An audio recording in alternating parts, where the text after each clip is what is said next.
இந்த வீடியோவில் ஒரு பர்சன் வந்துட்டு இந்தியாவில் வந்துட்டு ஸ்டாக் மார்க்கெட்டில் மட்டும் இன்வெஸ்ட் பண்ணிட்டு இருக்காரு. இன்னொருத்தர் வந்துட்டு அட் த சேம் டைம் வந்துட்டு டைவர்சிஃபைட் போர்ட்ஃபோலியோ, அதாவது ஸ்டாக் மார்க்கெட்டில் கொஞ்சம், கோல்டில் கொஞ்சம், ஃபிக்ஸட் டெபாசிட்டில் கொஞ்சம், இப்போ டைவர்சிஃபைடாக ஒருத்தர் போர்ட்ஃபோலியோ வச்சிருக்காரு. இவங்க ரெண்டு பேரோட போர்ட்ஃபோலியோ லாங் டேர்மில் எப்படி வளருது அப்படிங்கிறத பற்றி நம்ம பார்க்க போகிறோம். ஸோ அதுக்கு முன்னாடி மாடர்ன் போர்ட்ஃபோலியோ தியரி அப்படிங்கிறது இருக்குது. அதை ஃபஸ்ட்டு என்னென்னு பார்க்கலாம். மாடர்ன் போர்ட்ஃபோலியோ தியரி அப்படிங்கிறது ஹாரி மார்க்கோவிட்ஸ் அப்படிங்கிறவர் ஃபஸ்ட்டு இன்ட்ரடியூஸ் பண்ணுறாரு. 1990 இதுக்கு வந்து இவருக்கு நோபல் பரிசு பெற்றார் எக்கனாமிக்ஸில். இவரோட தியரி என்ன சொல்லுதுன்னா, ஒருத்தரோட இன்வெஸ்ட்மெண்ட்டை எப்படி டைவர்சிஃபை பண்ணி ஒரு லாங் டேர்மில் நல்ல போர்ட்ஃபோலியோ கிரியேட் பண்ணுறது அப்படிங்கிறத இவரோட தியரி. இந்த தியரியை இந்தியாவில் உள்ள கேபிட்டல் மைன்ஸ் அப்படிங்கிற கம்பெனி எடுத்து அனலைஸ் பண்ணி இந்தியன் மார்க்கெட்டில் அவரோட தியரி எப்படி ஒர்க் ஆகிருக்கு அப்படிங்கிறத ஃபஸ்ட்டு ஒரு அனலைசிஸ் பண்ணுறாங்க. அதாவது பர்சன் ஏன் ஒருத்தர் இருக்காருன்னா, ஒரு ஸ்டாக் மார்க்கெட்டில் மட்டும் ஜஸ்ட் வந்து நிஃப்டி 50 மட்டும் இன்வெஸ்ட் பண்ணுறான்னு வச்சுக்கலாம். நிஃப்டி 50னா இந்தியோட டாப் 50 கம்பெனிஸை ரெப்ரசென்ட் பண்ணுற ஒரு இண்டெக்ஸாக வந்துட்டு நிஃப்டி 50 அப்படிங்கிறது. ஸோ இப்போ ஒருத்தர் நிஃப்டி 50 மட்டும் இன்வெஸ்ட் பண்ணுறாரு. அட் த சேம் டைம் இன்னொருத்தர் என்ன பண்ணுறாரு, நிஃப்டி 50 அப்புறம் வந்து கோல்டு, அப்புறம் வந்து ஃபிக்ஸட் டெபாசிட், அப்புறம் வந்து ஃபாரினில் இருக்க ஸ்டாக் மார்க்கெட்டில் கொஞ்சம் இன்வெஸ்ட் பண்ணால் அவரோட போர்ட்ஃபோலியோ எப்படி லாங் டேர்மில் வந்து வெல்த் கிரியேட் ஆகிருக்கு அப்படிங்கிறது ஒரு அனலைசிஸ் பண்ணுறாங்க. ஸோ அதுக்கு பார்க்கறதுக்கு முன்னாடி அந்த அனலைசிஸ் எப்படி ஒர்க் ஆகுது அப்படிங்கிற பார்க்கறதுக்கு முன்னாடி இவரோட ஹாரி மார்க்கோவிட்ஸோட எஃபிஷியன்ட் ஃப்ரான்டையர்னு ஒரு தியரி இருக்குது. இந்த தியரியை எப்படி வந்துட்டு அவங்க வந்துட்டு இந்தியன் மார்க்கெட்டில் அப்ளை பண்ணி பார்த்துருக்காங்க அப்படின்னு ஃபஸ்ட்டு பார்க்கலாம். இந்த எஃபிஷியன்ட் ஃப்ரான்டையர் அப்படிங்கிற தியரி எப்படி ஒர்க் ஆகுதுன்னா, எக்ஸ் ஆக்சிஸில் வந்துட்டு பார்த்திங்கன்னா அதோட வாலட்டிலிட்டி, ஒரு பீரியடில் ஒரு இன்ஸ்ட்ருமெண்ட் இருக்குன்னா, அதாவது ஸ்டாக் மார்க்கெட் இருக்குன்னா அந்த ஸ்டாக் மார்க்கெட்டோட ஃப்ளக்சுவேஷன் எப்படி இருக்குது அப்படிங்கிறத ஃபஸ்ட்டு அனலைஸ் பண்ணுறாங்க. அதாவது வாலட்டிலிட்டி ஒரு செர்டன் பீரியடில் எந்த அளவுக்கு ஹை போயிருக்கு, எந்த அளவுக்கு லோ போயிருக்கு அப்படிங்கிறத வச்சுட்டு ஒரு செர்டன் ஸ்டாக் வந்துட்டு எவ்வளோ வாலட்டிலிட்டாக இருக்குது அப்படிங்கிறத வந்துட்டு எக்ஸ் ஆக்சிஸ்லையும், ஒய் ஆக்சிஸில் வந்துட்டு அதோட ரிட்டர்ன்ஸ் எந்த அளவுக்கு வந்துட்டு ரிஸ்க் அதிகமாக இருக்கும், அதோட ரிட்டர்ன்ஸ் அந்தளவுக்கு ஹையாக இருக்கும். ஸோ லோ எண்ட் பார்த்திங்கன்னா லோ ரிட்டர்ன்ஸ், ஹை எண்ட் பார்த்திங்கன்னா ஹை ரிட்டர்ன்ஸ். ஸோ இப்படி எக்ஸ் ஆக்சிஸில் வந்துட்டு வாலட்டிலிட்டியும், ஒய் ஆக்சிஸில் வந்துட்டு அதோட ரிட்டர்ன்ஸையும் பிளாட் பண்ணுறாங்க. இப்படி பிளாட் பண்ணிவிட்டு ஃபஸ்ட்டு வந்து கேஷ் காம்பனண்ட், நம்மள்ட்ட வந்து கேஷை வந்து ஸ்டாக் இதிலே வச்சுருந்தோம், பேங்க்லேயே வச்சுருந்தா அது கேஷ் காம்பனண்ட்டாக இருக்கலாம், இல்லை சேவிங்ஸ் டெபாசிட்டில் இருக்கலாம். அதோட ரிட்டர்ன்ஸ் பார்த்திங்கன்னா இருக்குல்லே ரொம்ப கம்மி. அட் த சேம் டைம் வந்துட்டு வாலட்டிலிட்டி ரொம்ப கம்மி, அது ஃப்ளக்சுவேட் ரொம்ப ஆக போகிறதில்ல. அதே மாதிரி நேரத்தில் இன்னொன்று கோல்டு பார்த்திங்கன்னா, கோல்டு கொஞ்சம் ரிட்டர்ன்ஸ் அதிகம், அட் த சேம் டைம் கொஞ்சம் வாலட்டிலிட்டி இருக்குது, அதில் கொஞ்சம் ஃப்ளக்சுவேஷன் இருக்கும். அட் த சேம் டைம் இன்னொன்று பார்த்திங்கன்னா, அடுத்த ஸ்டாக் மார்க்கெட் பார்த்தீங்கன்னா ஸ்டாக் மார்க்கெட்டில் ரிட்டர்ன்ஸ் அதிகம், அட் த சேம் டைம் வந்துட்டு அதோட வாலட்டிலிட்டி ஃப்ளக்சுவேஷன் அதிகமாக இருக்கிறதுக்கு ப்ராபபிலிட்டி அதிகம். ஸோ இதோட இந்த தியரி இப்படி தான் வந்துட்டு அந்த பிளாட் பண்ணிகிட்டே வருவாங்க, ஒவ்வொரு இடத்துல பிளாட் பண்ணிகிட்டே வருவாங்க.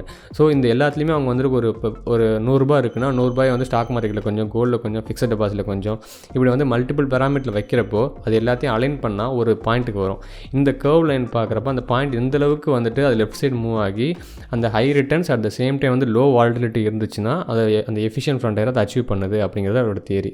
இதுதான் வந்துட்டு இந்தியன் ஸ்டாக் மார்க்கெட்டில் உள்ள கேபிட்டல் மைன்ஸ் அப்படிங்கிற கம்பெனி வந்து இந்தியன் ஸ்டாக் மார்க்கெட் அப்ளை பண்ணி பார்க்குறாங்க. இந்த மாடர்ன் போர்ட்ஃபோலியோ தியரி இந்த எஃபிஷியன்ட் ஃப்ரான்டையர் அச்சீவ் பண்ணுறதுக்கு ரெண்டு இது எடுக்கிறாங்க. ஒன்று வந்து நிஃப்டி எடுத்திருக்காங்க, காமனாக பர்சன் ஏங்கிற நிஃப்டியில் இன்வெஸ்ட் பண்ணுறாரு. பர்சன் பி அப்படிங்கிறவர் வந்துட்டு நிஃப்டி 50, அடுத்து கோல்டு, அடுத்து வந்து ஃபிக்ஸட் டெபாசிட், அடுத்து வந்து ஃபாரின் ஸ்டாக் மார்க்கெட், அதை நாஸ்டாக்ல இன்வெஸ்ட் பண்ணுறாங்க. இந்த ரெண்டுத்தோட கம்பேரிசன் வச்சு பார்க்குறாங்க. ஸோ நிஃப்டியோட பேக் அண்ட் போனால் நமக்கு வந்து பாஸ்ட் 30 இயர்ஸ், அதாவது 1990 இப்போ 2020 வரைக்கும் உள்ள டேட்டா இருக்குது நம்மள்ட்ட. இதோட ரிட்டர்ன்ஸ் பார்த்திங்கன்னா 14.4% கொடுத்துருக்கு. நிஃப்டி டோட்டல் ரிட்டர்ன் இண்டெக்ஸ் கொடுத்துருக்கு.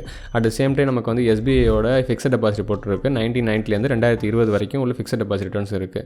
இப்போ பார்த்தீங்கன்னா இது ரெண்டையுமே கம்பைன் பண்ணி ரன் பண்ணுவாங்க. ஃபஸ்ட்டு வந்து நிஃப்டி டோட்டல் ரிட்டர்ன்ஸ் தனியாக ரன் பண்ணுறாங்க. 1990 இப்போ 2020 வரைக்கும் ஒரு டெஸ்ட் ரன் பண்ணுறாங்க. ஃபஸ்ட்டு வந்துட்டு நிஃப்டி 50 தனியாக இண்டிவிஜுவலாக ரன் பண்ணுறாங்க. அடுத்து ஈக்குவல் அலோகேஷன் ஸ்ட்ராட்டஜி. அந்த ஈக்குவல் அலோகேஷன் ஸ்ட்ராட்டஜினா நிஃப்டியில் ஒரு 50 ரூபீஸும், அடுத்து வந்துட்டு ஃபிக்ஸட் டெபாசிட் ஒரு 50 ரூபீஸும் அலோகேட் பண்ணுவாங்க. எனி பாயிண்ட் ஆஃப் டைமில் எப்போல்லாம் அடுத்தடுத்த அசெட் வருதோ, இப்போ கோல்டு ETF பார்த்தீங்கன்னா உங்களுக்கு 2007 தான் இன்ட்ரடியூஸ் பண்ணுறாங்க. அப்போ 2007 வரப்போ அடுத்து வந்துட்டு அந்த அசெட்டையும் வந்துட்டு இது கூட ஜாயின் பண்ணிப்பாங்க, ஈக்குவல் அலோகேஷன் ஸ்ட்ராட்டஜி கூட. அடுத்து வந்துட்டு 2011 வந்துட்டு நாஸ்டாக் 100 இன்ட்ரடியூஸ் பண்ணுறாங்க ETF. இப்போ நாஸ்டாக் 100 வந்துட்டு 2011 வந்துட்டு அந்த அசெட்டையும் இன்க்ளூட் பண்ணிப்பாங்க இந்த ஈக்குவல் அலோகேஷன் ஸ்ட்ராட்டஜியில். இப்போ ஃபஸ்ட்டு இங்கே 100 ரூபாய் வந்து நிஃப்டியில் மட்டும் தனியாக ரன் பண்ணுறாங்க. இன்னொரு 100 ரூபாய் வந்து ஃபஸ்ட்டு என்ன பண்ணுறாங்க, நிஃப்டி 50 டோட்டல் ரிட்டர்ன் இண்டெக்ஸோட ஒரு 50 ரூபாயும், அடுத்து ஃபிக்ஸட் டெபாசிட்டில் ஒரு 50 ரூபாய் இன்வெஸ்ட் பண்ணுறாங்க. இதோட ரிட்டர்ன்ஸ் எப்படி இருக்குன்னு பார்த்தோம்னா, நமக்கு வந்துட்டு 100 ரூபாய் இன்வெஸ்ட் பண்ணது எவ்வளோ நிஃப்டியில் மட்டும் இன்வெஸ்ட் பண்ணுற வேல்யூ எப்படி இருக்குன்னா 1783 ரூபாய் இருக்குது. அதாவது 1990 2006 வரைக்கும் 1783 ரூபாய் இன்க்ரீஸ் ஆயிருக்கு 100 ரூபாய் இன்வெஸ்ட் பண்ணது. அடுத்து வந்துட்டு ஈக்குவல் அலோகேஷன் ஸ்ட்ராட்டஜி, அதாவது நிஃப்டிலையும் எஃப்டிலையும் இன்வெஸ்ட் பண்ணது வந்து 100 ரூபாய் இன்வெஸ்ட் பண்ணது 908 ரூபாய் மாதிரி இருக்குது. ஸோ இப்போ வந்து நிஃப்டி வந்துட்டு இதை விட அதிகமாக தான் இருக்குது. பட் அந்த லைன் பார்த்தீங்கன்னா கம்பேரிட்டிவ்லி ஸ்மூத்தாக இருக்காது. நிஃப்டியோட வாலட்டிலிட்டி எந்தளவுக்கு ஃப்ளக்சுவேஷன் இருக்குது அப்படிங்கிறத பார்த்தோம்னா, அடுத்து பார்த்தீங்கன்னா உங்களுக்கு ஈக்குவல் அலோகேஷன் ஸ்ட்ராட்டஜியில் வந்துட்டு இப்போ வந்து கோல்டு ஆட் பண்ணுறாங்க. கோல்டு எப்போனா 2007 ஆட் பண்ணுறாங்க. கோல்டு 2000 ETF தான் வந்து முதல்ல வந்து 2007 இன்ட்ரடியூஸ் பண்ணுறாங்க. ஸோ அப்போலேருந்து அதோட டேட்டா எடுக்கிறாங்க. இப்போ என்ன ஆகுது, Nifty plus FD plus gold. இப்போ 100 ரூபாயை பிரித்து 33 ரூபா நிஃப்டிலையும் 33 ரூபா வந்துட்டு எஃப்டிலையும் 33 ரூபா கோல்ட்லையும் பண்ணுறாங்க. அது equal allocation strategy. At the same time நிஃப்டியை தனியாக ரன் பண்ணுறாங்க. இப்படி பார்க்குறப்ப 2007 to 2011 பார்த்தீங்கன்னா உங்களுக்கு இந்த பீரியடுக்குள்ளே நிஃப்டியை விட வந்துட்டு நம்ம ஈக்குவல் அலோகேஷன் ஸ்ட்ராட்டஜி வந்து பீட் பண்ணி மேலே போயிருக்கு. 100 ரூபா இன்வெஸ்ட் பண்ணி 184 ரூபாய் இருக்குது ஈக்குவல் அலோகேஷன் ஸ்ட்ராட்டஜியில். நிஃப்டி TRI பார்த்தீங்கன்னா உங்களுக்கு வந்துட்டு 154 ரூபாய் இன்க்ரீஸ் ஆயிருக்கு.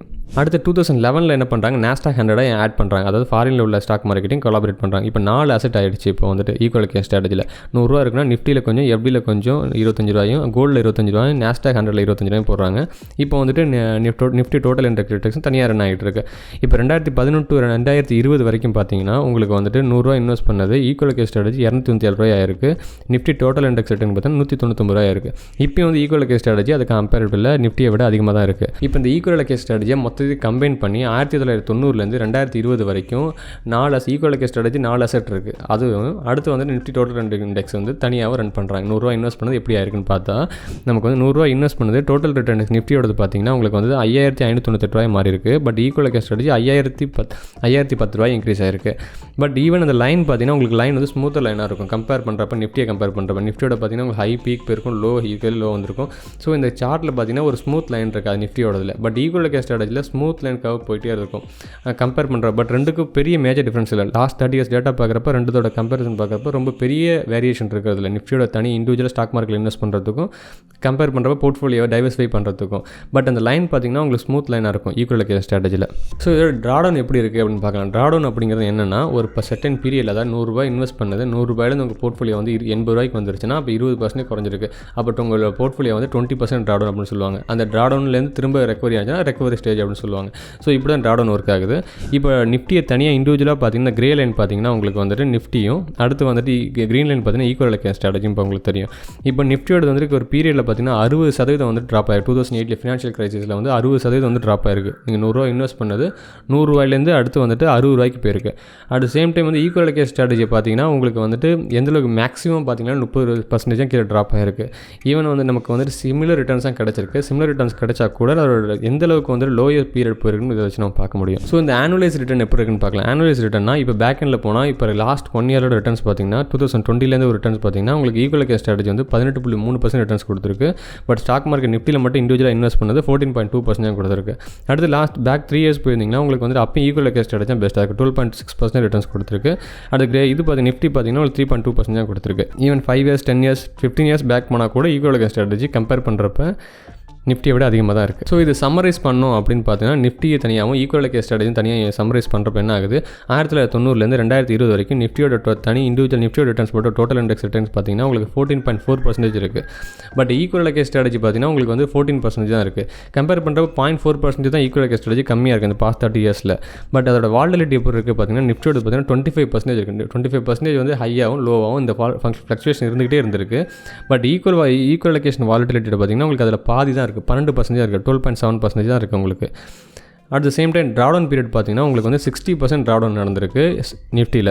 ஈக்குவல் கேஸ் ஸ்ட்ராட்டஜியில் 32 தான். கிட்டத்தட்ட வந்துட்டு பாதியாக சமமாக இருக்குது. ஸோ நம்மளோட நமக்கு வந்துட்டு ஓவரால் நம்மளோட போர்ட்ஃபோலியோ வந்துட்டு நமக்கு வந்துட்டு அட் த சேம் டைம் நல்லா லாங் டர்மில் வெல்த்தும் ஜென்ரேட் பண்ணணும், ஒரு பீஸ் ஆஃப் மைண்ட் இருக்கணும், ஒரு நல்ல வந்துட்டு ஒரு டைவர்சிஃபைட் போர்ட்ஃபோலியோ இருக்கிறப்ப நமக்கு ஒரு கோவிட் கிராஷாக இருக்கலாம், இல்லை வந்துட்டு ப்ரொலாங் பீரியடாக வந்துட்டு ஸ்டாக் மார்க்கெட் ஒர்க்கே ஆகாமல் இருந்தால் கூட நம்மளோட டைவர்சிஃபைட் போர்ட்ஃபோலியோ இருக்கிறதுனால ரிமைனிங் இருக்க டெப்ட் ஃபண்டாக இருக்கலாம், கோல்டாக இருக்கலாம், அதெல்லாம் ஒர்க் ஆகி நமக்கு வந்துட்டு பணம் கொடுத்துட்டு இருக்கும். பட் இங்கே ஸ்டாக் மார்க்கெட்டில் கம்ப்ளீட்டாக வைக்கிறதுனால ஒரு மேஜர் கிரைசிஸ் வந்தால் கூட அது அப்படியே ப்ரொலாங்வே ஸ்டாக்னண்ட்டாகவே இருக்குமே தவிர நமக்கு எந்த ரிட்டர்ன்ஸுமே கொடுக்காது. இந்த கேலண்டர் ரிட்டர்ன்ஸ் பார்த்தா கூட உங்களுக்கு வந்து தெரியும், உங்களுக்கு வந்துட்டு லாஸ்ட் 31 இயர்ஸில் அந்த டேட்டா பார்த்தீங்கன்னா உங்களுக்கு 13 வாட்டி தான் வந்துட்டு உங்களுக்கு ஈக்குவல் கேஸ் ஸ்ட்ராட்டஜி பீட் பண்ணியிருக்கு. அதிக லெவலில் உங்களுக்கு ரிட்டர்ன்ஸ் பெருசாக கொடுத்துருக்கு. ஈவன் தோ இருந்தாலுமே அது வந்துட்டு இதோட நிஃப்டியோட கோரிலேட் ஆகவே போகுது. அட் த சேம் டைம் ஒரு ஸ்மூத் லைன் கர்வ் இருக்குது நமக்கு. ஸோ இதுதான் இதோட சம்மரி. நமக்கு வந்துட்டு எப்படி வந்துட்டு இன்வெஸ்ட் பண்ணணும், ஜஸ்ட் ஸ்டாக் மார்க்கெட்டில் மட்டும் இன்வெஸ்ட் பண்ணாமல் டைவர்சிஃபை போர்ட்ஃபோலியோ இன்வெஸ்ட் பண்ணுறதுனால நமக்கு எப்படி வந்துட்டு நம்மளோட போர்ட்ஃபோலியோ லாங் டர்மில் நல்ல வெல்த் கிரியேட் பண்ணுது அப்படிங்கிற தியரி இது. இதுதான் வந்து கேபிட்டல் மைண்ட் அனலைஸ் பண்ணியிருக்காங்க.